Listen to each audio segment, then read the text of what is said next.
short tutorial on working with problems dealing with DNA replication and expression. So one of the things about DNA replication, right, is to know how to build a new molecule of DNA. So the way it's done in your cells is with an enzyme called DNA polymerase. So we're going to act like DNA polymerase right now. And we're going to read one of our strands of DNA and completely build a new strand by adding complementary nucleotides. And remember that if there is a 3' end on one strand, then the other strand is going to be the 5' end. So definitely remember to put the 5' end here. And then we're just going to move along the strand of DNA and we're going to add the complementary bases, right? So A, what's complementary to A would be T. Then DNA polymerase will check out the T on our template strand and know that the complement is the A. I should, the enzyme doesn't know, but there's a chemical bonding that fits. C is complementary with G. We have two Gs. Gs are complementary with Cs. And just continue on.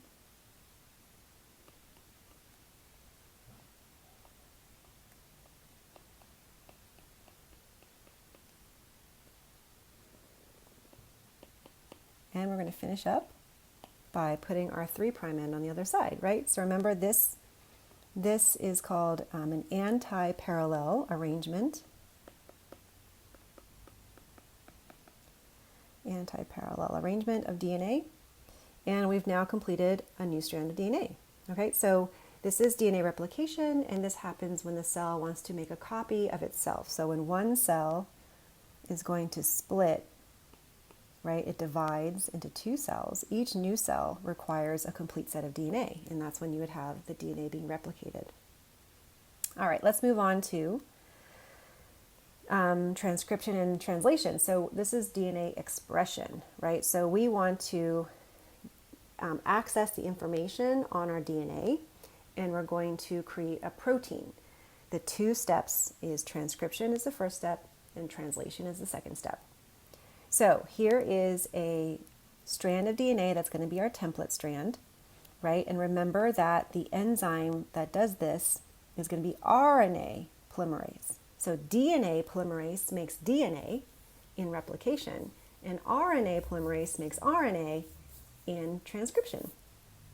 So you see how the double-stranded DNA in this picture down here is opening up, and the RNA polymerase is going to choose one strand. This strand is called the template strand, and it's going to be red, and the RNA polymerase will add complementary bases to create RNA, but the only difference is, remember that RNA does not contain any T's.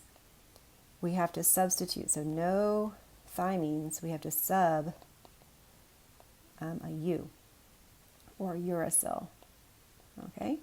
So let's go ahead and move on and pretend we are RNA polymerase. So we're reading our template strand of DNA.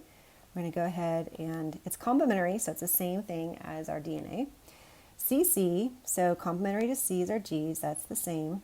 We have a T, complementary to T is an A, that's the same. But now we have an A, and complementary to A is a U. And then we have G, G, G, and I'm just going to keep going, right?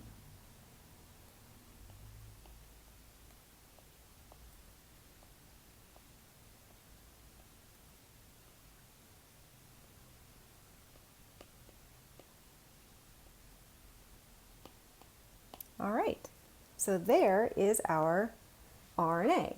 So RNA doesn't stick with the DNA template. It's going to come away from the DNA and it's going to leave the nucleus and then enter the cytoplasm where it can undergo translation.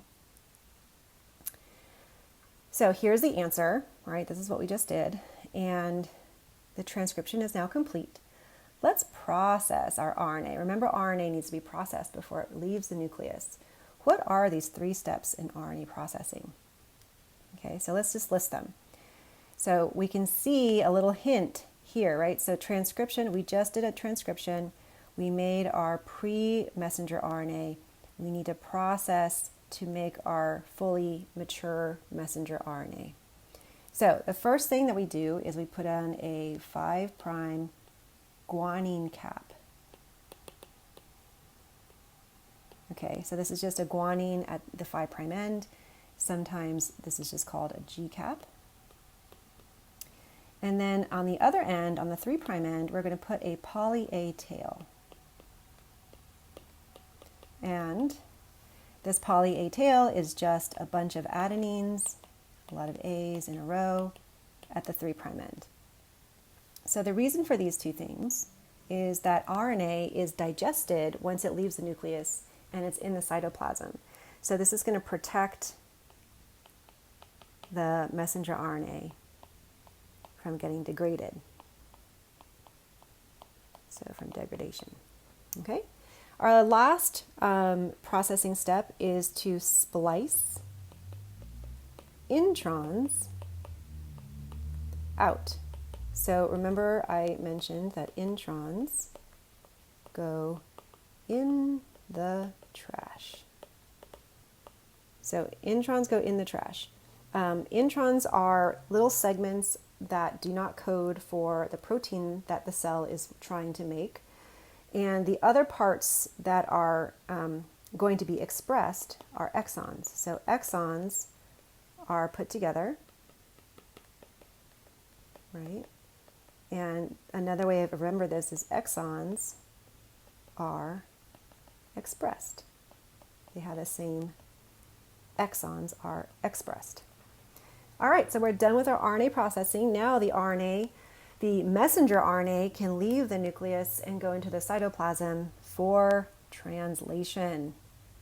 So what organelle does translation require?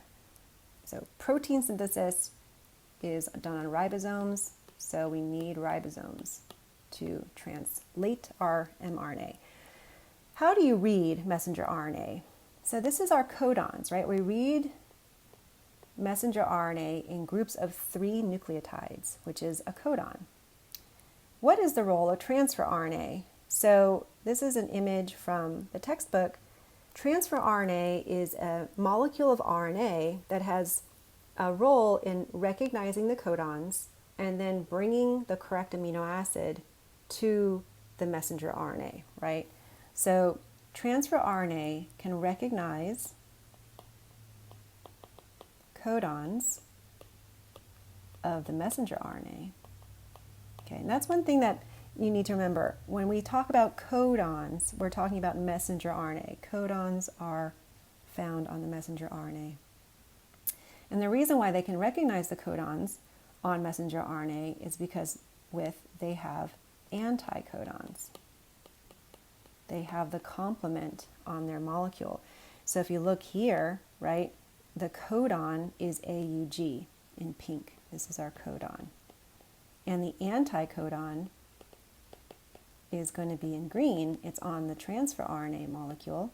The anticodon is a complement. So there's a chemical hydrogen bonding that happens here, and it allows that transfer RNA to stay on the messenger RNA long enough for the amino acid to get snipped off, and then we start building basically a polypeptide, which is a amino acid, like basically the primary structure of a protein, which is a lot of those amino acids, one amino acid hooked up to another. So it's the primary sequence, it's a primary structure of a protein or the sequence of amino acids. So we want to put one amino acid next to another one according to what the codons say, right?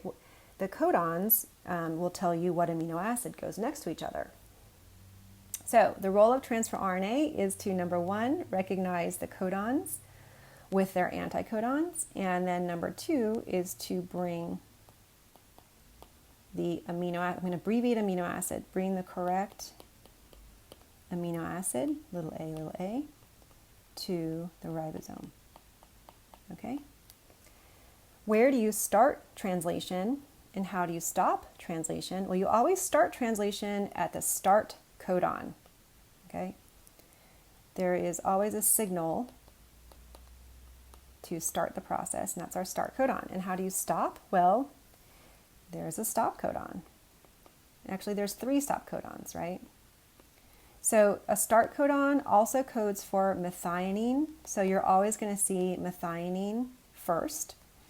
And then stop codons don't code for anything, they're just stop. Okay, let's move on to our problem. So if you're given a strand of RNA, right? So this is our messenger RNA. And the problem says, what are the amino acids coded for? Or the question might say, what is our sequence of amino acids with this messenger RNA? Don't complement this. This is already your codons. This is the codon table. That's one of the mistakes that students make a lot, is that they take the messenger RNA, then they make a complement of it, and then they use the coding box. That's not an unnecessary step. So just leave it. Just read this. This is messenger RNA. Just read the table, because these are already your codons. So what we want to do is, we know we need to start with our start codon. And this, I'm just realizing right now that this does not actually say start, but I know methionine is your start codon. So methionine, the start codon, right? So this box, this is the first position, second position, third position. So methionine is A, U, G. So we need to look for AUG to start. So begin reading from the 5' end, and where's the very first spot you see in AUG? And I see it right here. Okay, so you look for a start. That's where you start. And then let's go ahead and make our amino acid chain, right? So our first codon, which is also start, this is methionine. So I'm going to put methionine here. Okay, so what goes next to methionine? The next codon is GGG. So let's look at our chart. GGG, if you follow all the G's in this box, it codes for glycine. You don't need to know the full name of each amino acid. The little area to read them is down here. I just know it, glycine. Okay, what's our next codon? So then CAU is next. So let's look for, what does CAU code for? CAU codes for histidine. Then histidine goes in that third position. What goes in the fourth position? AGG. Let's look for AGG. AGG codes for arginine. What comes after arginine? CCG. Let's look for CCG. CCG because proline. Okay, next up is UAA. UAA, UAA codes for a stop. And now we stop. So we can go ahead and put stop here, but it's not an amino acid, right? It doesn't code for anything. We just have hit the end. So this strand of messenger RNA coded for 5, right? 1, 2, 3, 4, 5 amino acids. The sequence of your codons tells you the sequence of amino acids in your protein. And so I hope this is really helpful in thinking about or being able to look at a strand of messenger RNA and then coming up with the amino acid sequence. And when you understand how this works, you can also understand how mutations work. So I'm not going to go into mutations, but hopefully you understand the concept of, if you change one of these letters, you are going to change, possibly, it depends on the position of your mutation, but it's possible to change the amino acids coded for or not. Sometimes the little the base change could be silent, but the concept is a mutation is a change in DNA. And if you have a change in DNA, you're going to have a change in RNA. That RNA change can possibly change your amino acid sequence. And so your protein will be different. And the idea about mutations is, are mutations bad? Not all the time, because changing proteins is what gives you the diversity of life. You cannot change the organism without changing the DNA, right? And that's done through mutation.